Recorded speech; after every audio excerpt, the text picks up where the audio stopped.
안녕하세요. 축구 전문 기자 한준입니다. FC 바르셀로나가 지난 10년간 바이에른 뮌헨을 상대로 겪어왔던 연패 늪에서 빠져나왔습니다. 그야말로 완벽한 복수극이라고 할 수 있는 경기였는데요. 안방인 캄노우 경기장이 리노베이션 공사 중인 가운데 몬주익에서 열린 UEFA 챔피언스 리그 페이지 3차전 경기에서 바이에른 뮌헨을 상대로 무려 4대1의 대승을 거뒀습니다. 이날 풀타임 경기를 소화한 대한민국 대표 수비수 바이에른 뮌헨의 김민재 선수는 팀이 무려 4골을 내주며 패배했음에도 불구하고 세계적인 공격수 로베르트 레반도프스키를 적절하게 막아냈다는 평가 속에 이날 출전한 양팀 수비수들 중 가운데 통계 매체 기준 최고 평점을 받기도 했습니다. 실점 과정의 실책이라고 지목된 부분도 억울한 상황이었다고 할 수 있는 이유가 있는데요. 레알 마드리드와 지난 시즌 UEFA 챔피언스 리그 준결승전 패배 당시 패배의 원흉으로 지목됐었지만 이번 바르셀로나 원정 패배만큼은 김민재 선수의 잘못으로 몰아가선 안 된다고 생각을 합니다. 이날 경기 주요 장면 또 김민재 선수의 활약상과 세부 기록을 통해서 그 이유를 설명해 드리도록 하겠습니다. 2024-2025 시즌 UEFA 챔피언스 리그 페이지 3차전 바르셀로나가 바이에른 뮌헨의 4대1로 완승을 거뒀습니다. 경기 전부터 예상된 대로 한지 플릭 감독의 바르셀로나 그리고 뱅상 콤파니 감독의 바이에른 뮌헨은 하이라인의 공격적인 축구로 치고받으면서 시작부터 많은 골이 나왔던 정말 화끈한 공방전을 펼쳤는데요. 그 과정 속에 한 수 위였던 것은 바르셀로나였습니다. 바이에른 뮌헨 감독 출신으로서 또 바이에른의 색깔을 잘 알고 있었던 한지 플릭 감독, 상대에 대한 분석도 좋았고 또 선수들의 공격 상황에서의 개별적인 퀄리티라든지 결정력이라든지 특히 이날 경기 해트트릭을 기록한 하피냐 선수 같은 경우에는 그야말로 커리어 최고의 경기, 왼발잡이지만 오른발 슈팅까지도 정확하게 꽂아 넣는 미친 활약을 펼치면서 현 폼으로는 정말 처진 공격수 위치에서 세계 최고 수준의 경기력을 보였다고 할 수 있거든요. 히바우드의 귀한, 히바우드의 제위라는 평가까지 들을 정도로 이날 하피냐의 활약이 뛰어났기 때문에 레반도프스키 선수를 김민재 선수가 잘 막아냈음에도 불구하고 바이에른 뮌헨이 완패를 당할 수밖에 없었습니다. 게다가 이번 경기는 바르셀로나의 클럽 역사상으로도 아주 중요한 승리인데요. 바르셀로나가 역사적으로 정말 수많은 챔피언스리그에서의 우승과 성과를 냈음에도 불구하고 상성상 힘과 높이 그리고 속공에 능한 바이에른 뮌헨을 상대로는 많이 열세를 겪어왔어요. 트래블을 두 번째로 달성했던 2014-2015 시즌 준결승전 당시에도 홈에서는 3대0으로 이겼지만 원정 가서 2대3으로 패배하면서 가까스로 결승에 올라갔었거든요. 그리고 그때 우승을 차지했지만 그 뒤로는 바이에른 뮌헨을 상대로 만났던 챔피언스리그 경기마다 완패를 당했습니다. 2020년 8월에 있었던 UEFA 챔피언스리그 8강전에서 2대8의 참패, 그야말로 참사를 겪었고 그 당시 바이에른 뮌헨 감독이 한지 플릭 감독이었는데 트래블을 달성했거든요. 그리고 2021-2022 시즌 조별리그 당시에도 바르셀로나가 안방에서 0대3 패배에 이어 원정 가서도 0대3으로 졌고 또 지난 2022-2023 시즌에도 조별리그에서 만났는데 원정 가서 0대2 패배에 이어 안방에서 0대3 패배까지 최근 4경기에서 한 골도 넣지 못한 채 대량 실점하면서 패배를 했었는데 이번 경기 그 모든 것들을 갚아주는 4대1의 대승을 거둔 것입니다. 이날 경기는 바르셀로나가 오히려 바이에른보다 더 실리적이고 효과적인 경기를 펼쳤는데 그것이 한지 플릭 감독의 효과가 아닐까 싶습니다. 점유율에서 바르셀로나가 홈 경기였음에도 불구하고 40%로 60%나 바이에른을 내줬어요. 콤파니 감독의 이 최근 바이에른이 정말 하이라인의 지배적인 점유 축구를 아주 잘 구사하면서 각광받았는데 다만 이 한계점들이 최근 노출되고 있죠. 특히 상대가 내려서서 역습할 때 그 뒷공간을 커버하는데 기본적인 구조적인 문제들을 겪고 있습니다. 우파메카노와 김민재 두 명의 빠른 센터백을 중용하고 다크존을 쓰고 있는 이유가 수비 라인에 부상자가 있는 것도 있는 것이지만 이 두 선수만큼 빠른 수비수가 세계적으로도 없기 때문에 또 더리우트를 내보냈고 다이어도 쓰지 않고 있는 상황이거든요. 하지만 이 두 선수의 분전에도 불구하고 상대의 공격 교틀이 워낙 좋은 상황들, 허점이 나올 수밖에 없기 때문에 치고받는 경기 속에 더 좋은 결정력으로 이겨야 하는데 이날 경기는 수비도 수비지만 공격적으로도 아쉬운 모습들이 많았던 바이에른 뮌헨이었습니다. 실제로 양팀의 기대 득점이 양팀 모두 하이라인의 축구를 했고 바르셀로나 역시 뒷공간에 허점이 많은 팀인데 바르셀로나가 1.50골의 기대점으로 2골 정도를 확실히 넣을 수 있는 기회들을 만들었던 반면 바이에른 뮌헨은 1.04골이었거든요. 빅찬스가 4대2였으니까 바르셀로나를 상대로 바이에른 뮌헨의 공격 기회가 잘 살아났다고 하더라도 이 경기의 승리는 바르셀로나의 차지였다는 것입니다. 슈팅 숫자는 12대11, 유효 슈팅도 4대3으로 어찌 보면 팽팽했겠지만 그 공격 기회의 질에 있어서는 바르셀로나가 앞섰고, 심지어 바르셀로나는 테오 슈테겐 골키퍼가 장기 부상으로 이탈한 가운데 최근 골키퍼 포지션에서 주전으로 나서고 있는 이냐키 페냐가 실책이 많은 선수임에도 불구하고 이날 두 차례 선방을 했고, 그 외에 실점 장면도 있기는 했지만 특별한 문제를 겪지 않을 정도로 바이에른 뮌헨의 공격이 잘 풀리지 않았다고 할 수 있는데요. 이날 경기 양팀의 선발 명단을 보면 크게 예상에 벗어나지 않았습니다. 바르셀로나는 레반도프스키를 최전방에 놓고 왼쪽에 하피냐, 중앙 공격 미드필드로 페르민 로페스, 오른쪽 측면에 라민 야말을 배치했고요. 두 명의 중앙 미드필드로 페드리와 카사도, 포백 라인에 발데, 이니고 마르티네스, 파우 쿠바르시, 쥘 쿤데, 골문을 이냐키 페냐가 지켰는데요. 사실 바르셀로나 같은 경우에는 최근 부상에서 돌아오긴 했지만 다니 올모와 가비, 그리고 프랭키 더용까지도 선발 출전시킬 수 없었기 때문에 미드필드 라인에 허점과 공백이 있었어요. 그럼에도 불구하고 라마시에서 배출한 새로운 유망주 페르민 로페스와 마르크 카사도까지도 이날 아주 좋은 경기력, 특히 결정적인 득점에 아주 빼어난 패스 능력과 창의성을 보여주면서 왜 바르셀로나가 강한지, 왜 라마시아와 바르셀로나 유선 시스템이 강력한지를 보여준 것 같고, 또 부상 회복 이후 페드리의 중원 조율 능력이라든지 무엇보다 하피냐의 파이널 서드 지역에서의 날카로움은 바르셀로나의 강점을 그대로 보여줬고, 레반도프스키 역시 그러한 과정 속에 한 골을 추가했습니다. 바이에른 뮌헨 같은 경우에는 해리 케인을 원톱으로 놓고 그나브리, 토마스 밀러, 마이클 올리세를 2선에 배치했는데요. 역시 무시알라가 후반에 출전하긴 했지만 최근 부상으로 이탈해서 선발 출전하기 어려웠던 상황이라든지, 사네 선수 역시 최근 부상에서 돌아와서 이제 막 경기력을 끌어올리고 있는 과정 속에 후반전에 투입이 됐었는데 이 선수들이 뛰지 못했던 것은 아쉬운 부분이었습니다. 미드필드 라인의 파블로비치는 부상으로 아예 이탈했는데요. 키미히와 팔리냐가 두 명의 투볼란치로 뛰었는데 이날 경기는 키미히 선수가 바르셀로나의 관심, 맨시티의 관심을 받던 선수였지만 아쉬운 모습을 보였었고, 포백 라인의 알폰소 데이비스, 김민재, 우파메카노, 하파엘, 게헤이루 중에 좌우 풀백의 공격력과 수비력이 모두 허점을 크게 보이면서 김민재, 우파메카노는 그래도 열심히 배우를 커버하려고 노력했고, 또 레반도프스키를 어느 정도 막아내는 모습을 보였지만 풀백이 뚫렸을 때 특히 이제 중앙 수비형 미드필드 위치의 커버가 느린 상황에서 센터백이 할 수 있는 상황은 많지 않았어요. 심지어 이날 경기는 스위퍼 키퍼라는 신주어까지 만들어냈던 마누엘 노이어 골키퍼가 뛰쳐나오는 타이밍이라든지 후방 빌드업이라든지 여러 모습에 있어서 아쉬운 모습을 보이면서 이제는 전성기가 지났다, 어떻게 보면 에이징 커버가 온 게 아니냐는 얘기를 들을 정도로 평소보다 많이 부진한 모습을 보였습니다. 이날 평균 포지션 바이에른의 위치를 보시면 분명 하이라인 축구를 했어요. 바르셀로나를 상대로도 두 명의 센터백을 제외하고는 모두 상대 진영에 넘어가 있을 정도로 공격적이고 도전적인 경기를 했는데, 그로 인해 득점기를 만들었고 또 전반전에 골을 넣기도 했지만 결국엔 수비가 무너지고 말았습니다. 그렇게 공격적인 플레이를 하면서도 그나마 바이에른 뮌헨이 이 4골밖에 내주지 않았던 것, 4골을 내준 것만으로도 어떻게 보면 다행이라고 할 수 있었던 것은 김민재 선수의 분투가 있었기 때문인데요. 특히 레반도프스키 선수를 상대로 2018년에 한국 대표팀 소속의 조금 어린 수비수로서 폴란드와 원정 경기에서 꽤나 고전했던 김민재 선수가 이날 경기는 사실상 대부분의 장면에서 레반도프스키 선수를 제압하는 모습을 보였습니다. 특히 공중볼 압도가 대단했는데요.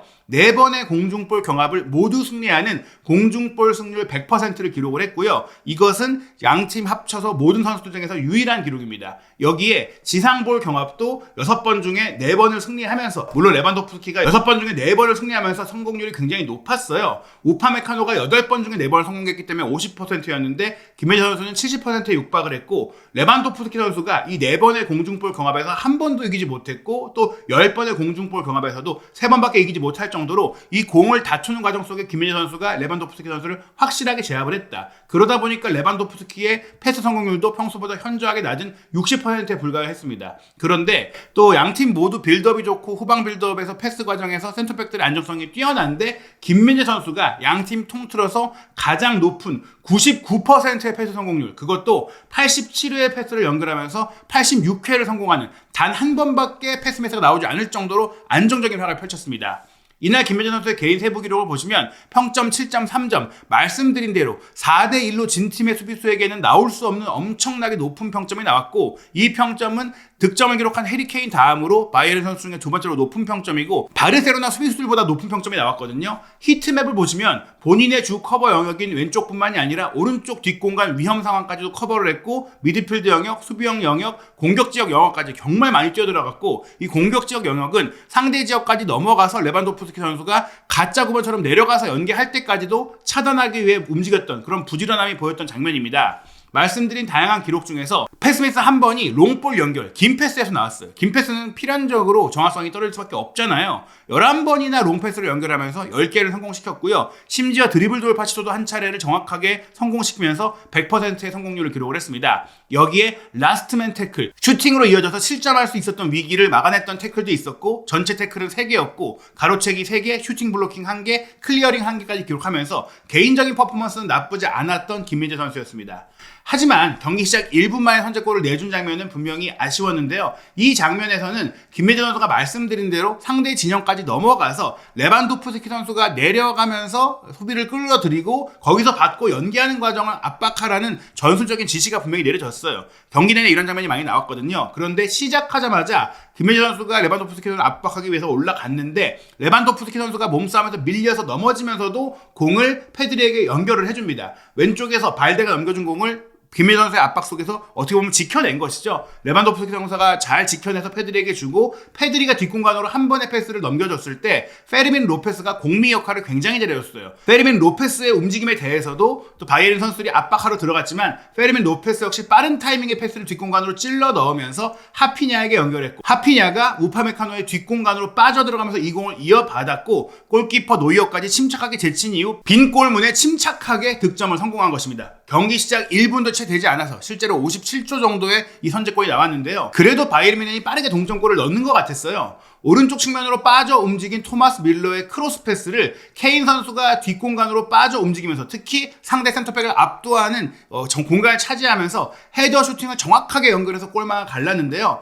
VAR 체크가 들어갔을 때 아슬아슬하게 정말 무릎과 발끝이 살짝 앞섰던 것이 확인이 되면서 케인 본인은 옵사이드 라인을 보면서 들어갔지만 그래서 억울할 수도 있겠지만 결국에는 살짝 앞선 것들이 반자동 옵사이드 기술을 통해서 확정이 되면서 이 골은 취소가 됐습니다. 하지만 8분 뒤인 전반 18분 기어코 바이에른 뮌헨이 동점골을 얻어냈는데요. 이 과정에서는 김민재 선수가 기점이 됐습니다. 보시는 대로 왼쪽 수비수로 뛴 김민재 선수가 오른쪽 사이드로 넓게 벌려있던 마이클 올리시에게 강하고 정확하게 전환 패스를 보내줬고요. 이 공을 받고 가운데로 공을 몰고 들어오면서 본인 쪽으로 압박을 몰아준 올리시에가 왼쪽 측면으로 크게 벌려있던 그나브리에게 또 한 번 전환 패스를 연결하면서 사이드 체인지를 연달아 가져갑니다. 이 사이드 체인지가 기본적으로 전방 압박, 특히 압박 구조가 좋은 팀들의 허점을 만들 수 있는 가장 좋은 전공법인데요. 그나브리가 이 반대 전환 패스를 받은 다음에는 수비 뒷공간으로 빠져들어오는 케인을 향해서 수비수와 골키퍼의 애매한 그 위치로 크로스 패스를 올렸고 여기서 케인이 또한 적절한 타이밍으로 뛰어들어오면서 기가 막힌 오른발 아크로바틱 논스톱 발리 슈팅을 성공시키면서 골문 구석으로 찔러 넣으면서 1대1을 만든 것이죠.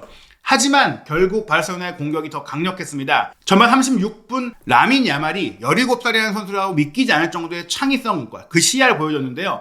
오른쪽 측면에서 기가 막힌 왼발 로빙 스루 패스를 뒷공간으로 딱 찔러 넣었어요. 이때 우파메카노와 김민재 선수의 뒷공간을 노렸던 이 패스가 정확하게 페르민 로페스에게 연결이 됐는데요. 여기서 아쉬웠던 것이 김민재 선수가 이 로빙 패스를 차단하기 위해 껑충 뛰어올라서 헤더로 걷어내려고 했는데 확실하게 걷어내지 못하고 살짝 머리에 스치면서 이 공이 페르민 로페스에게 연결이 된 겁니다. 페르민 로페스가 이 공을 이어받았을 때 노이어 골키퍼가 뛰쳐나왔지만 뛰쳐나오는 타이밍이 조금 늦었고 우파메카노 역시 페르민 로페스를 압박하기 위해 달려왔는데 페르민 로페스가 이 노이어 골키퍼의 쇄도 우파메카노의 커버를 빠져나오는 정말 기민한 원터치 로빙 패스를 통해서 우파메카노가 따라오게 되면서 순간적으로 프리찬스가 됐던 레반도프스키에게 패스를 연결하게 된 것이고 레반도프스키 역시 뒤에 있다가 빠르게 달려들어오면서 빈 골문에 침착하게 득점에 성공한 것이죠. 이 과정에서 공을 빠뜨린 헤더커트에 실패한 김민재 선수의 실책이 크지 않았느냐라고 지적할 수 있겠지만 이 골이 들어가자마자 바이에른 뮌헨 선수들이 항의했고 뱅상 콤파니 감독도 대기심에게 이거 문제 있는 거 아니냐, 파울 아니냐, 공격자 파울이다, 푸싱 파울이다 항의를 했거든요. VAR 체크가 실시됐을 거라고 생각을 하는데 사실 이 장면은 결과적으로 득점으로 인정이 됐습니다. 느린 장면으로 봤을 때 껑충 뛰어 올랐던 김민재 선수를 뒤에서 경합하던 페르민 로페스가 함께 떠주지 않고 팔로 살짝 밀면서 무게중심을 흔들리게 만들었던 파울의 정황이 포착이 됐거든요. 하지만 이 장면이 찍어놓고 보면 이렇게 볼 수 있지만 실제 경기 중에는 확실하게 밀었다, 확실하게 파울이다라고 보기 어려울 정도의 조금은 일반적인 접촉 수준이 아니냐고 볼 수 있을 정도로 애매했어요. 명확하게 사실은 규정집대로 뭐 이런 모든 몸싸움들을 파울로 본다면 사실 현대의 축구 경기는 이런 형태로 갈 수가 없겠죠. 뭐 사실 어떻게 본다면은 이 푸싱이 김민재 선수가 공을 확실하게 처리하지 못하도록 했던데 영향을 미친 것도 사실이지만 주심의 성향에 따라서 이 정도의 뭐 몸싸움을 그냥 인정하고 넘어가는 경우도 비일비재하기 때문에 결국에는 주심의 성향에 따라서 반반일 수 있는 상황, 그 상황을 고려하자면은 억울할 수 있지만 이것이 또 축구의 특성이기도 할 수 있다고 말씀드릴 수 있겠습니다. 다만 이것을 김민재의 실책이라기보다는 페르민 로페스가 키도 작고 또 신체적으로 피지컬적으로 열세인 선수이면서 이런 상황을 이겨낼 수 있는 영리한 플레이를 펼쳤다고 할 수 있겠죠. 그리고 하필이면 또 바이른과 김민재 입장에서 불운했던 게 오히려 머리에 맞지 않고 공이 빠졌다면 노이어가 나와서 공을 처리할 수 있도록 공이 빠르게 흐를 수 있었는데 머리를 살짝 맞고 속도가 떨어지면서 오히려 페르민 로페스가 더 먼저 공을 확보할 수 있는 그런 위치로 공이 떨어지게 됐어요. 그리고 노이어도 이 장면에서 조금 더 빨리 뛰쳐나왔다면 이 상황을 차단할 수 있었겠죠. 여러모로 바이에른 입장에서는 불운이 겹치면서 또 바이에른 역시 페르민의 좋은 그 빠른 움직임과 또 결정, 레반도프스키 역시 이 상황을 강하게 집중하고 따라와서 밀어넣었던 상황들을 생각한다면 바르셀로나가 잘했고 바이에른에겐 아쉬웠던 장면이었다고 할 수 있겠습니다. 정리해드리면 김민재 선수의 실책이었다고 보기는 어려운 장면이었는데요. 문제는 그 이후죠. 이렇게 다시 바르셀로나가 2대1로 앞서간 이후에는 확실히 바르셀로나가 분위기를 주도했는데요. 전반전 종료를 앞둔 45분 또 한 번 바르셀로나의 좋은 역습 공격이 펼쳐졌는데 마치 바이에른이 동점골을 넣었던 그 장면처럼 활발한 사이드 체인지를 통해서 바이에른 수비 조직을 무너뜨렸습니다. 이번에는 오른쪽 후방에 있던 중앙 미드필더 카사도가 왼쪽 전방 뒷공간으로 뛰쳐들어가던 하피냐를 향해서 길게 전환 패스를 연결했고 이렇게 사이드를 바꾼 이후 하피냐가 단독 돌파로 치고 들어가는데 이 속도가 워낙 좋기도 했어요. 하지만 결국에는 하파야 게히르와 우파메카노가 따라왔거든요. 그런데 이 두 명의 선수가 따라와서 동선을 막았고 또 이 선수가 왼발잡이니까 왼발 동선을 막았는데 하피냐가 최근에는 이제 본인이 왼발을 잘 쓰면서 오른쪽 윙으로 뛰었던 선수로서 바르셀로나에 와서는 여러모로 경쟁자도 많았고 덴벨레가 있던 시절도 그랬지만 본인이 살아남기 위해서 오른발도 강화시키고 중앙 2선과 왼쪽과 이런 2선의 전체 위치를 넘나들면서 전술적인 유연성이 커졌거든요. 그것을 제대로 파악하지 못했던 것인지 둘이 가로막았지만 이 하피냐의 오른발 슈팅이 구석으로 정확하게 이어질 때 심지어 우파메카노의 다리 사이로 빠져들어가면서 정확하게 이어지는 그런 상황이 나오면서 원더골이자 또 하피냐의 슈퍼 솔로 플레이가 나오면서 바르셀로나가 3대1까지 만들면서 전반전을 마쳤습니다. 게다가 후반전 들어서 바이에른이 총공사를 펼치며 나왔는데 그 뒷공간을 또 정확하게 무너뜨렸던 바르셀로나의 역습이 또 한 번 나옵니다. 56분에는 바이에른 뮌헨의 공격을 차단했던 바르셀로나가 수비 진영에서 페드리가 오른쪽 측면으로 크게 공을 또 연결시켰고 여기서 야말이 이어받아서 왼쪽 뒷공간으로 또 크게 공을 연결시키는 또 한 번의 연속된 사이드 체인지를 통해서 하피냐에게 스루 패스를 줬고 여기서 사실은 빠르다고 할 수 있는 우파메카노와 김민재가 하피냐를 쫓아가 봤지만 하피냐가 더 빨랐고 이 속도를 따라가지 못했고 하피냐는 이렇게 두 명의 거한의 센터백이 쫓아오면서도 심착하게 노이어와 1대1기 위해서 본인의 최대 무기인 왼발로 골문 우측 하단 구석을 정확하게 찌르는 슈팅을 연결시키면서 4대1까지 만들었고 해트트릭을 완성했고 이제는 더 이상 바이에른 뮌헨이 추격의 의지를 보이기 어려운 상황을 만들었습니다. 그 뒤로는 양팀 모두 많은 선수를 교체하면서 주말 경기에 데뷔하기도 했고 또 바이에른 뮌헨은 사네라든지 무시알라라든지 많은 공격 선수들을 투입을 하면서 반전을 노려봤지만 더 이상의 득점은 나오지 않았는데요. 두 번째 골을 내주는 과정 속에 김민재 선수가 아쉬웠고 또 불우했던 장면이 있었지만 말씀드린 대로 대체적으로 좋은 평가를 받았던 것은 기록적인 면뿐만이 아니라 플레이적으로도 그랬어요. 경기 시작 1분 만에는 레반도프스키를 압박하는 것에 실패했지만 41분에는 지금 보시는 대로 하피냐가 주고 또 레반도프스키 선수가 왼쪽 뒷공간으로 뛰어들어가는 동료 선수에게 논스패스를 연결하려고 할 때 김혜진 선수가 빠르게 올라가서 차단하는 데 성공하면서 또 바로 바이에른의 공격이 이어졌던 장면이 있었고요. 후반 시작 4분 만인 49분에는 노이어 골키퍼의 후방 빌드업이 페드리의 전방 압박이 차단되면서 아주 위험한 상대의 공격 기회가 연출됐을 때 페드리의 패스를 받은 하피냐가 레반도프스키에게 슈팅 기회를 열어주려고 했던 패스를 주자 김민재 선수가 빠르게 쫓아와서 레반도프스키를 막아냈고 그렇게 걷어낸 공을 다시 한번 하피냐가 크로스 패스를 연결하면서 레반도프스키에게 연결하려고 하자 또 한 번 김민재 선수가 연달아서 차단하는 장면이 있었습니다. 79분에는 교체로 들어온 다니 올모의 스루 패스를 받아서 레반도프스키 선수가 우파메카노의 뒷공간을 완전히 무너뜨렸는데 왼쪽 수비수였던 김민재 선수가 우파메카노의 영역 뒤를 커버해주면서 레반도프스키 선수를 끝까지 막아내고 힘 힘으로도 이겨내고 처리하는 정말 완벽한 수비를 보여주기도 했거든요. 4골을 내줬던 상황에서 김민재 선수의 개인적인 아쉬움은 두 번째 골 상황밖에 없었고 나머지 상황은 대체적으로 괜찮았다. 전반적으로 하이라인 축구를 하면서 수비적인 문제가 많이 드러날 수밖에 없었던 바이에른이었는데 그나마 4골밖에 내주지 않을 수 있었던 것이 또 그나마 레반도프스키에게 1골밖에 내주지 않고 경기를 마친 것은 김민재 선수 덕분이었다고 할 수 있겠습니다. 하지만 이날 경기 패배로 에스턴 빌라 원정에 이은 2패를 당한 바이에른 뮌헨은 UEFA 챔피언스 리그가 36개 팀 1차 리그 페이지가 이제 이 전체 팀들의 성적을 순위로 매겨서 16강 진출팀을 결정하는 방식으로 바뀐 상황에서 23위까지 추락을 했어요. 1위부터 8위까지가 16강에 직행하고 9위부터 24위까지 16개 팀이 플레이오프를 치러서 나머지 승리 8개 팀이 16강에 합류하는 방식인데 바이에른 뮌헨이 승점 3점으로 23위니까 이제는 플레이오프 진출권도 안심하기 어려운 겁니다. 솔직히 현재 2패를 당한 것만으로도 16강 직행이 쉽지 않아진 가운데 앞으로의 일정도 쉽지 않은데요. 11월 7일에는 아틀레티코 마드리드를 상대로 대선을 거뒀던 벤피카와 홈 경기가 있고 11월 27일에는 이강인 선수가 활약하고 있는 파리 생제르맹과 경기가 있습니다. 12월 11일에는 그나마 한 수 아래라고 할 수 있는 샤흐타르와 경기지만 원정 경기이고요. 내년 1월 23일에는 또 황인범 선수와 맞대결이 예정되어 있는 경기가 있는데 페예노르트가 아틀레티코로 완파했던 이 벤피카를 또 크게 꺾으면서 돌풍의 모습을 보이고 있거든요. 그나마 마지막 경기가 최약체라고 할 수 있는 슬로반 브라티슬라바인데 이 경기에 앞서서 벤피카, 파리 그리고 페예노르트 이 세 팀과의 경기를 확실하게 승리를 장담할 수 없다는 점에 있어서 바이에른 뮌헨은 16강 진출을 장담하기 어려운 상황, 심지어 리그 페이지에서 탈락할 수도 있는 위기에 처했다고 볼 수 있겠습니다. UEFA 챔피언스리그 리그 페이지 4차전은 11월 7일 목요일 새벽에 이강인 선수와 김민재 선수의 경기가 열리게 되는데요. 11월 7일 목요일 새벽 5시에는 파리와 아틀레티코 마드리드, 바이에른 뮌헨과 벤피카의 경기가 펼쳐집니다. 이제 유럽의 썸머타임이 해제되면서 경기 시간이 1시간씩 뒤로 연장된다고 보시면 될 것 같습니다. 그리고 10월 25일 금요일 새벽에는 유로파리그 리그 페이지 3차전이 열리는데요. 손흥민 선수의 출전 여부에 관심이 모였던 토트넘과 알크마르의 경기가 새벽 4시에 열리는데 엔지 포스테코글루 감독이 손흥민 선수가 지난 웨스트햄전 이후에 살짝 근육의 통증을 느꼈다라면서 이번 경기 명단에서 완전히 빠지고 주말 프리미어리그 경기를 위해서 휴식을 취한다고 알렸습니다. 또 심각한 부상이 생긴 게 아니라 몸 관리를 위해서 예방 차원의 휴식인 것으로 알려졌는데요. 과연 토트넘이 손흥민 선수가 없는 가운데 알크마르와의 유로파리그 경기 3연승을 이어갈 수 있을지, 그리고 손흥민 선수는 오는 주말에 있을 크리스탈 팰리스와의 프리미어리그 9라운드 경기에 정상적으로 잘 출전하기 위한 회복을 진행할 수 있을지, 앞으로 나올 새로운 소식들과 또 한국인 유럽파 선수들의 최신 소식 한준TV 구독, 좋아요, 알림 설정을 통해 확인하시기 바랍니다.